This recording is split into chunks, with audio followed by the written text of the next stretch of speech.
Ini adalah simbolisasi dari peristiwa bahwa ketika seseorang telah melanggar batas-batasan tertentu, apa yang kita dalam disebut dengan sadhana ataupun juga spiritual praktis telah kita lewati batasannya, ataupun juga hukum-hukum tertentu dalam setiap agama sudah kita langgar batasannya, maka pada saat itu pikiran telah berubah menjadi rahwana.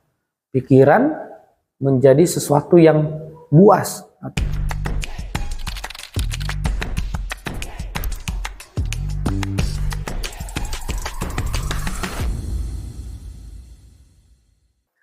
Selamat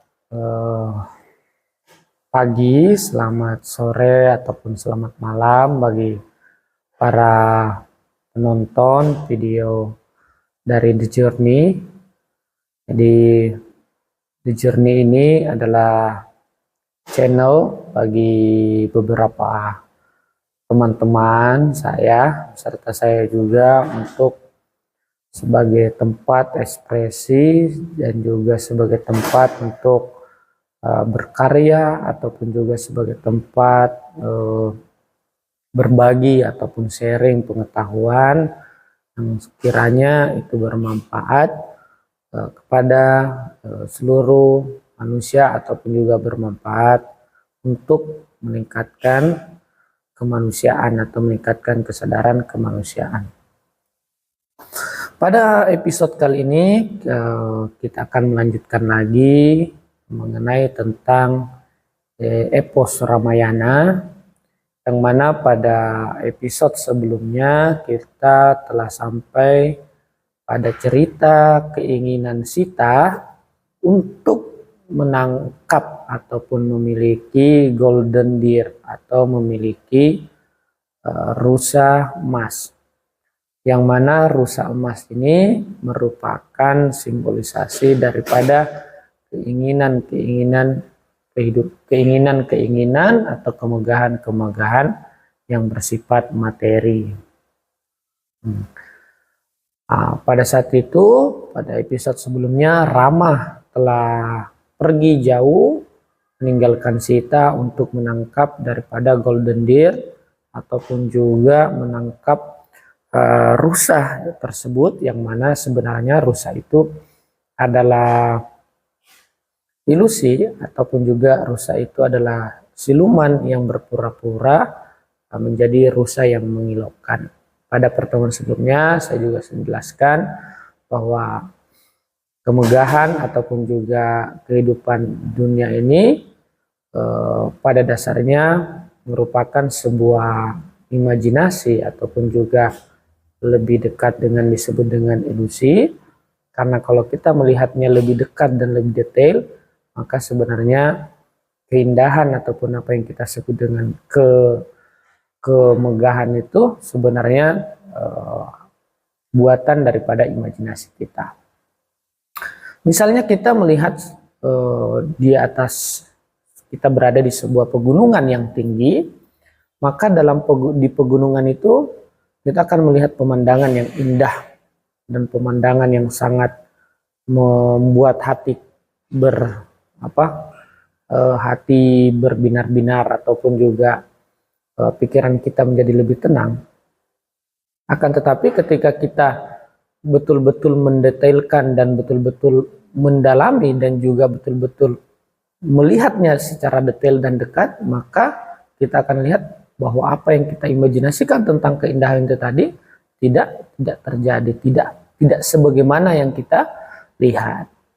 Begitu juga misalnya sebuah bangunan yang megah dan indah, kalau kita lihat secara detail sebenarnya tidak indah. Misalnya sebuah bangunan Taj Mahal misalnya, kita lihat, kalau kita lihat, kita membuka keramik-keramiknya,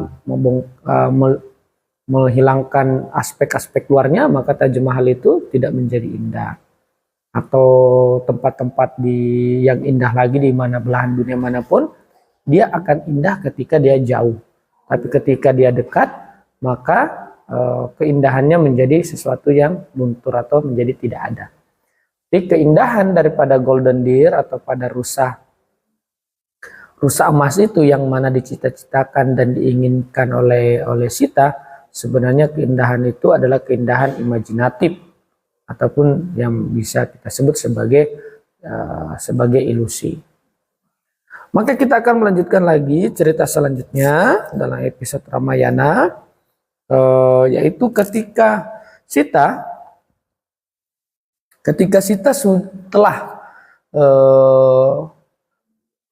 telah ditinggalkan oleh Rama dan kemudian Sita menyuruh Laksmana untuk menyusul kakaknya, yaitu Rama, untuk menyusul saudaranya Rama. Laksmana adalah simbolisasi daripada akal pikiran. Rama adalah kesadaran. Ketika kesadaran itu terpancing, diarahkan kepada keluar, eksternal, kepada suatu keinginan, kepada suatu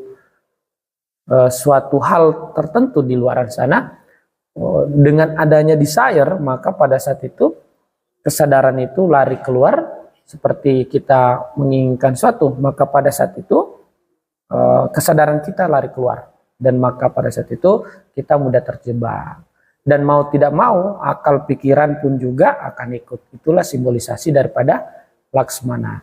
Akal yang awalnya jernih akhirnya pun ikut tunduk kepada sebuah keinginan daripada pikiran. Ketika pikiran sudah menginginkan sesuatu, maka akal beserta kesadaran akan mengikuti keinginan tersebut. Inilah the power of mind, ataupun juga kekuatan daripada pikiran manusia. Dia mampu mengendalikan banyak hal untuk mencapai keinginannya.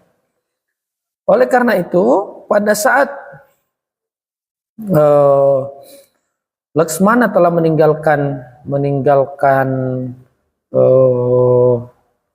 tempat mereka dan memberikan garis batasan kepada Sita untuk tidak melanggarnya ataupun untuk tidak keluar daripada garis itu, Laksmana mengatakan jangan sampai engkau keluar daripada garis ini, yang mana garis itu adalah simbolisasi daripada aturan ataupun juga sadana, ataupun juga apa yang kita sebut sebagai aturan-aturan umum, sehingga apa yang terjadi ketika kita tidak melanggar hal tersebut, maka kita tetap berada dalam koridor, pikiran tetap berada dalam koridor. Akan tetapi pada saat itu datang seorang penggoda. Waktu itu tiba-tiba Rahwana tiba-tiba berubah. Rahwana berubah dirinya menjadi seorang Brahmin, atau menjadi seorang pandit yang mana berpura-pura menjadi orang yang soleh, menampilkan kesolehan dengan segala hal, yang mana dia menampilkan kesolehan kepada Sita sehingga Sita tergoda untuk melalui batasan itu. Nah, ini juga banyak terjadi dalam kehidupan kita, bahwa Brahmin atau pandit itu yang banyak menjadi sebuah tantangan juga dalam perjalanan spiritual seseorang. Akhirnya Sita karena tergoda ataupun terbuai oleh seorang pandit, dalam pengertian merasa bahwa wah, ini adalah sosok yang suci ataupun sosok yang luar biasa, sehingga Sita melewati garis itu tadi. Sehingga Sita melewati garis yang telah ditetapkan oleh Laksmana, atau garis yang telah ditetapkan oleh akal pikiran yang jernih. Karena telah melewati garis batas itu, tiba-tiba Rahwana berubah bentuk aslinya, menangkap Sita. Ini adalah simbolisasi dari peristiwa bahwa ketika seseorang telah melanggar batas-batasan tertentu, apa yang kita dalam disebut dengan sadana ataupun juga spiritual praktis, telah kita lewati batasannya, ataupun juga hukum-hukum tertentu dalam setiap agama sudah kita langgar batasannya, maka pada saat itu pikiran telah berubah menjadi Rahwana. Pikiran menjadi sesuatu yang buas ataupun sesuatu yang menakutkan. Ketika pikiran kita lagi uncontrol, pikiran kita tidak lagi berada dalam koridor kesadaran dan juga tidak berada dalam bimbingan akal sehat, maka pada saat itu pikiran kita berubah menjadi rahwana. Jadi proses tertangkapnya sita itu adalah proses ketika pikiran yang sudah kehilangan kesadaran, Rama, pikiran yang sudah kehilangan akal sehat, Laksmana, maka pikiran itu berubah menjadi sesuatu yang buas. Nah, rahwana inilah yang merupakan simbol daripada dasa muka atau simbol daripada orang yang memiliki 10 kepala. Dasa muka ini artinya apa? 10 kepala itu artinya bahwa orang itu sudah tidak mampu lagi mengontrol pikirannya. Sehingga dengan mudah orang tersebut memiliki begitu banyak personality dalam kehidupannya. Atau begitu banyak hal-hal yang menyebabkan orang itu memiliki banyak kepribadian. Atau memiliki begitu banyak hal-hal yang melekat pada dirinya. Terkadang orang itu marah, terkadang orang itu baik, terkadang orang itu menjadi kuat, kadang malas. Semua hal-hal itu adalah personality yang dibentuk daripada pikiran yang tidak tenang. Pikiran yang tidak tenang, yang tidak bersama kesadaran akan melahirkan rahwana. Nah, itulah kemungkinan saya dan para seluruh yang menonton video ini adalah rahwana dalam kehidupan ini.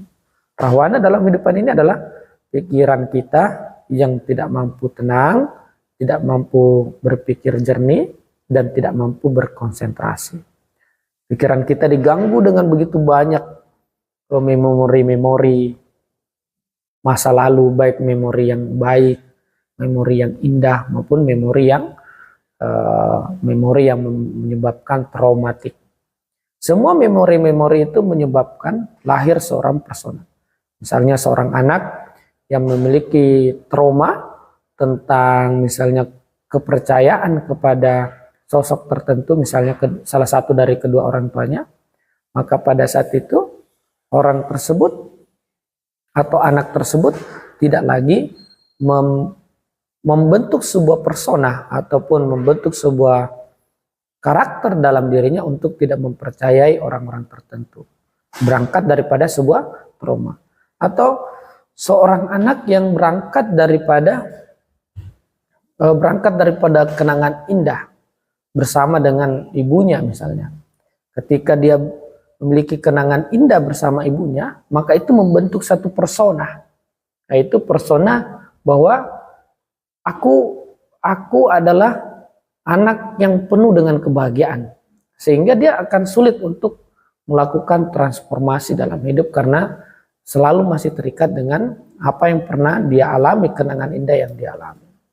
Jadi persona-persona ataupun karakter-karakter yang terbentuk daripada pikiran yang tidak tenang itu akan sangat banyak. Sebenarnya bukan hanya dasa muka atau 10 wajah atau 10 topeng, akan tapi kita memiliki begitu banyak topeng dalam kehidupan ini. Bisa dari seseorang misalnya berprofesi sebagai misalnya seorang dokter, ketika dia bersama temannya dia berubah lagi personanya.